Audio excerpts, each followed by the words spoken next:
Hello जी, अस्सलाम वालेकुम students. आज की जो हमारी वीडियो है वो फेडरल बोर्ड का जो फिज़िक्स का 9 का पेपर है उसके पैटर्न के ऊपर है कि किस किस तरह के क्वेश्चंस आते हैं, ऑब्जेक्टिव टाइप्स क्या होते हैं, सब्जेक्टिव टाइप्स क्या होते हैं, लॉन्ग क्वेश्चन क्या होते हैं और मार्क्स डिस्ट्रीब्यूशन क्या होती है।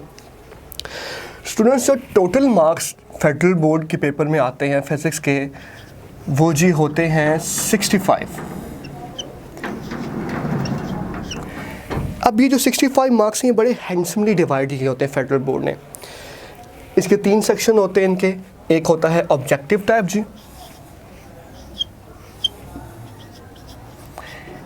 एक होता है सब्जेक्टिव, और सब्जेक्टिव फर्दर डिवाइड होता है लॉन्ग क्वेश्चंस में और शॉर्ट क्वेश्चंस में। शुरू के जो 20 मिनट्स होते हैं जो उसमें आपको दिए जाते हैं, ऑब्जेक्टिव दिया जाता है आपको। अभी हम शुरू में ऑब्जेक्टिव पे फोकस करेंगे, ऑब्जेक्टिव कैसे आते हैं, क्या आते हैं और इसका सॉल्व करने की स्ट्रेटजी क्या है। टोटल मार्क्स, जो टोटल टाइम है हमारे पास वो होता है जी 3 आवर्स। 3 आवर्स में हमें 20 मिनट्स दिए जाते हैं ऑब्जेक्टिव के लिए। और हमारे पास कितने ऑब्जेक्टिव्स होते हैं? 12। और किस शेप में मौजूद होते हैं हमारे पास बच्चों? MCQs की शेप में, मल्टीपल चॉइस की शेप में होते हैं।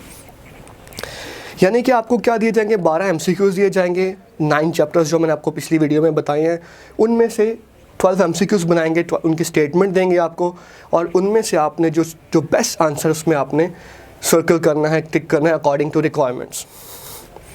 एग्जाम्पल के तौर पे मैं आपको एक बताना चाहता हूँ कि एक कोई भी स्टेटमेंट दी जा रही है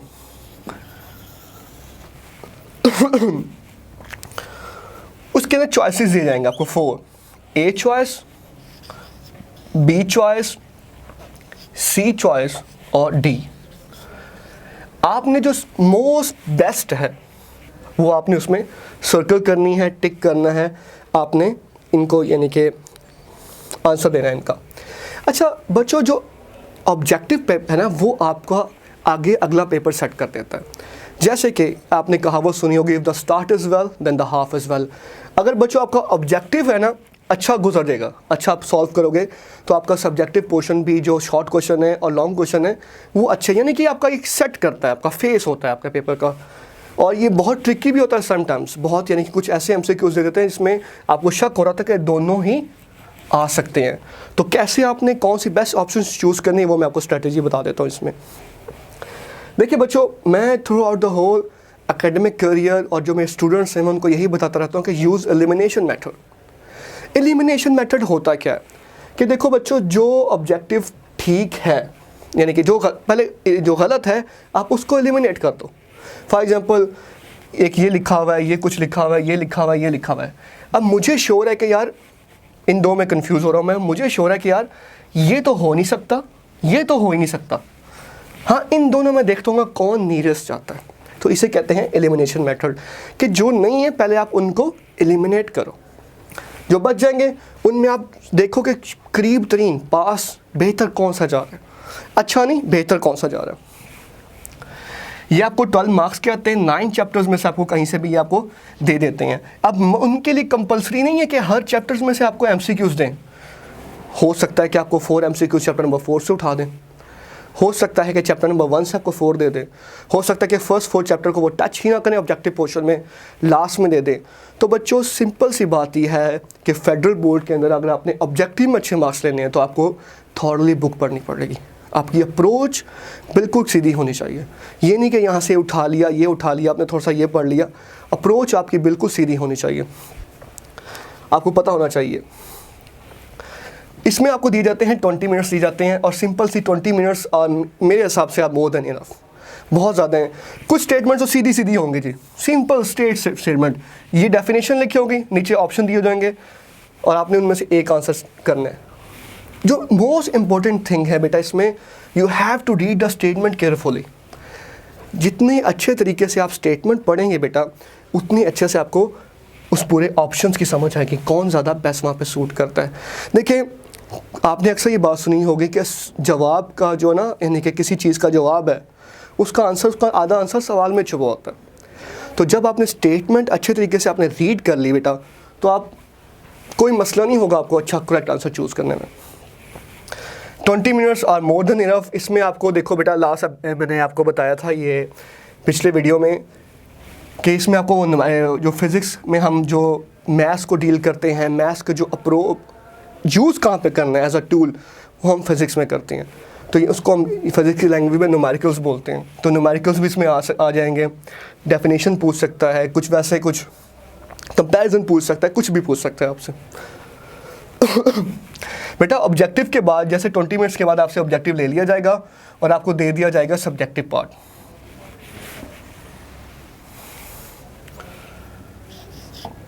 सब्जेक्टिव पार्ट बेटा,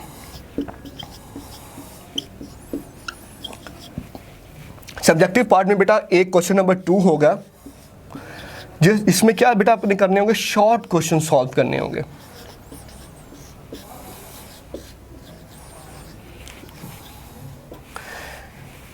इनके लिए टाइम अच्छा खासा दिया उन्होंने, 2 आवर्स और 40 मिनट्स बेटा, ये बहुत ज़्यादा टाइम है, ठीक है, आपको सॉल्व करने के लिए। ईच क्वेश्चन कैरी 3 मार्क्स, हर क्वेश्चन कितने मार्क्स का, 3 मार्क्स का। And you have to attempt 11 question out of 15 और टोटल मार्क्स होंगे इसके 33।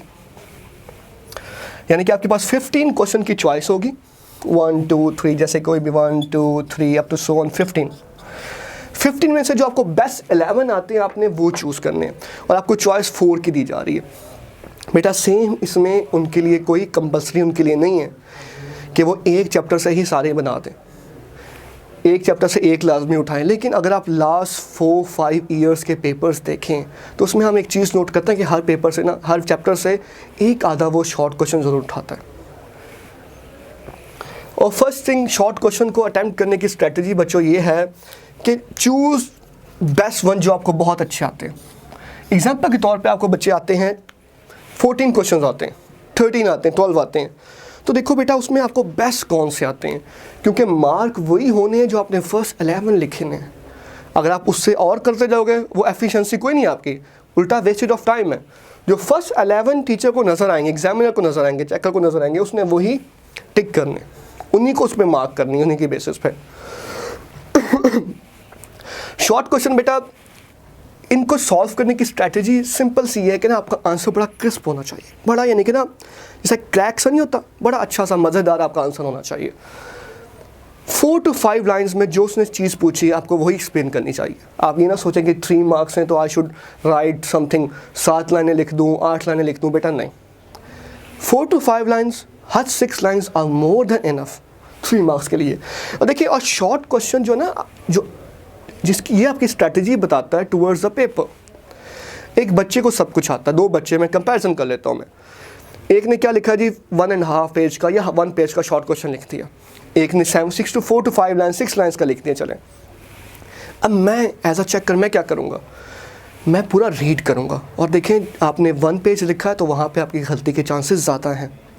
अगर आपने 4 to 5 लाइन्स लिखी हैं तो गलती के चांसेस वहाँ पे आपके कम है। पहली बात ये।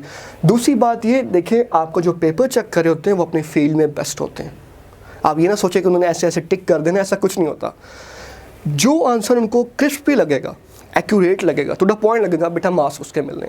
अब एक बच्चे ने यहाँ से लेकर यहाँ तक पूरा पेज भर दिया है, आंसर उसमें मौजूद है, वो 5-6 लाइनें उसने रिकॉर्ड वो लिखी हैं। मैं क्या करूँगा एज अ चेकर, मैं उसको 1.5 दे दूँ, 2 दे दूँगा, चलें 2.5 दे दूँगा। अब वो देखें हाफ मार्क्स करते करते कहाँ पे बात पहुँच जाएगी, वो 4-5 मार्क्स ज़्यादा, बल्कि 5 to 6 मार्क्स अपने कटवा जाएगा उस चीज़ के जो उसको आती है। जो नहीं आती वो अनदर थिंग, जो आ रही है वो खुद उसमें अपने मार्क्स कटवा रहा है। तो बेटा you have to be careful, you have to plan well कि आपने किस, आपका जो answer must be crisp, simple. 15 option, आपने 11 बेस्ट सेलेक्ट करनी है और answer must be in 5 to 6 lines, enough. उसके बाद ये आपका पोर्शन आता है सब्जेक्टिव में ही long questions, sorry long questions आता है आपका। Question number 3, long questions.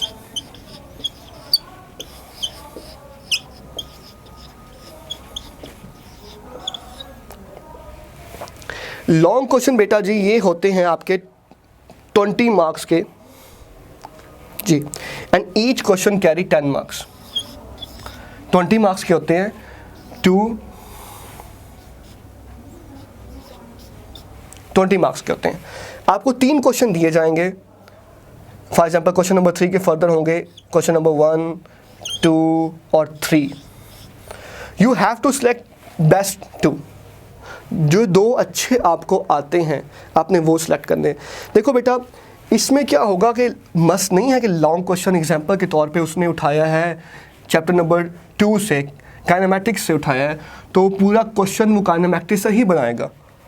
वो हो सकता है कि काइनेमैटिक्स के बीच में डेफिनेशन पूछ ले, काइनेमैटिक्स के कोई इसमें उसने कोई लॉन्ग चीज़ पूछ ले, ठीक है, और न्यूमेरिकल उठा दे वो डायनामिक्स का। वो बिल्कुल ऐसा कर सकता है, उसको अलाउ है फ्यूज़ करने का। ये फर्दर बेटा फॉर एग्जाम्पल के तौर पे मैं थोड़ा सा ऊपर लिख देता हूँ थोड़ा सा मैं।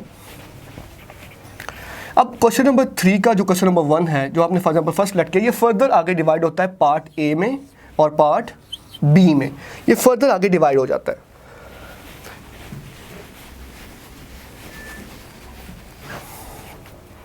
तो आपने पार्ट ए भी पूरा कंप्लीट सॉल्व करना है और पार्ट बी भी पूरा कंप्लीट सॉल्व करना है। और ये पूरा सब्जेक्टिव सॉल्व करने के लिए आपको मैंने पहले बताया था टाइम क्या आपके पास 2 hours 40 minutes। ये आपके पास टाइम दिया गया है। आप ये नहीं कर सकते कि आप इसका पार्ट ए सेलेक्ट कर लें आप, तो इसका बी ना करें। क्वेश्चन नंबर 2 उठा लें, उसका जो है 2 उठा लें आप, क्वेश्चन नंबर 2, हाँ 2 का कुछ उठा लें आप, उसका बी कर दें, ए ना करें आप, बी का आप कर दें। ऐसा नहीं है। अगर आपने 2 सेलेक्ट किया है तो आपने उसके दोनों के दोनों पार्ट करने पड़ेंगे आपको। आप ये नहीं कि एक छोड़ दें। आपने इसका जो पार्ट नंबर 3 में से आपने जो दूसरा किया तो आपको दोनों के दोनों पार्ट करने पड़ेंगे, यानी कि वो कंप्लीट क्वेश्चन आपने अटैम्प्ट करना पड़ेगा। ये फ्यूज शेप में भी आ सकता है, ठीक है, वो कुछ भी कर सकते हैं। आपको फर्स्ट चैप्टर का कंपैरिजन बना सकते हैं लास्ट के साथ, सेकंड का बना सकते हैं थर्ड के साथ, इस तरह करके। लेकिन अमूमन देखा जाता है कि फर्स्ट 3 में से एक लॉन्ग बना देते हैं, नेक्स्ट 3 में से एक और लॉन्ग बना देते हैं और लास्ट 3 में से एक लॉन्ग बना देते हैं। लेकिन वो कर कुछ भी सकते हैं, उनको हर चीज़ फ्यूज़ करने का अलाउ होता है। अब ये जो पोर्शन है ना, इसमें आप थोड़ा बहुत है ना, आप कुछ लंबा लिख सकते हो। आप 1-2 लाइन आप एक्स्ट्रा लिखना चाहते हो तो आप लिख सकते हो, ठीक है, क्योंकि 20 मार्क्स हैं, इट इज़ गुड इनफ। अच्छा, जो टाइम आपने जो है यानी कि डिस्ट्रीब्यूट करना है, मेरे हिसाब से देखें ये बहुत टाइम मैनेजमेंट बहुत बड़ा एक की रोल प्ले करता है पेपर में। 2 hours बेटा 40 minutes मोर देन इनफ। आप देखें बेटा 3 मार्क्स का एक क्वेश्चन है, शॉर्ट क्वेश्चन। हमने कितने अटैम्प्ट करने हैं? 11। मैं क्या करता हूँ कि हर क्वेश्चन को दे देता हूँ 5 minutes, शॉर्ट क्वेश्चंस को। और बेटा 5 minutes बहुत ज़्यादा है। 5 to 6 लाइन्स लिखनी है आपने, और मेरे पास कितने मिनट्स बन जाते हैं बेटा? 55 minutes। तो बच्चों 55 मिनट्स बहुत ज़्यादा हैं बेटा ये शॉर्ट क्वेश्चन सॉल्व करने में।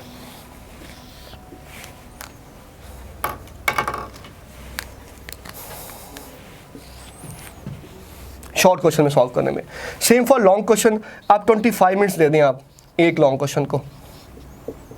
हमने कितने सॉल्व करने हैं? 2 सॉल्व करनी है। तो कितने हो गए बच्चों? 50 मिनट्स हो गए। आप देखेंगे 50 मिनट्स यहाँ पे, 55 मिनट्स यहाँ पे, हमारे पास टाइम कितना टोटल? 160 मिनट्स। तो देखो बेटा कितना टाइम है आपके पास, 40 to 50 मिनट से भी ज़्यादा आपका टाइम यानी कि बच रहा है। आप आराम से इसको रीचेक कर सकते हैं, बार बार देख सकते हैं। It's all about management, it's all about strategy. देखिए अगर आप आता हर पेपर, यानी कि क्यों कोई बच्चा सेम पढ़ाई करके 90, 92, 93 ले जाता है, क्यों कोई बच्चा 82, 83 पे ले जाता है? ये सिर्फ टाइम मैनेजमेंट, पेपर प्रेजेंटेशन, ठीक है, और आप किस चीज़ को कितना अटैम्प्ट करते हैं, कितना आपने कॉन्सेप्चुअली और फेयरली उसको आंसर किया होता है, ये इस चीज़ पे डिपेंड करता है ये। तो होप सो बच्चों को कुछ समझ आ गया होगा कि ना किस तरह पेपर पैटर्न क्या होता है, किस तरह हमने अटैम्प्ट करना है और क्या क्या अटैम्प्ट करने की स्ट्रेटजी है। और बच्चों फिजिक्स के अंदर जो एक चीज़ सबसे अच्छी है, देखें साइंस फैक्ट्स पे बेस करती है, ये इमोशंस नहीं होते, फैक्ट्स पे बेस करती है। फैक्ट्स स्ट्रेट फॉरवर्ड होता है, तो आपने इसमें कोई कहानियाँ नहीं चलानी, स्ट्रेट फॉरवर्ड आंसर देना है। सो होप सो आज की वीडियो में आपको कुछ क्लियर हो गया होगा कि हमारी अप्रोच क्या होनी चाहिए टुवर्ड्स द पेपर सॉल्विंग और स्ट्रैटेजी क्या होनी चाहिए। ओके जी, अल्लाह हाफ़िज़।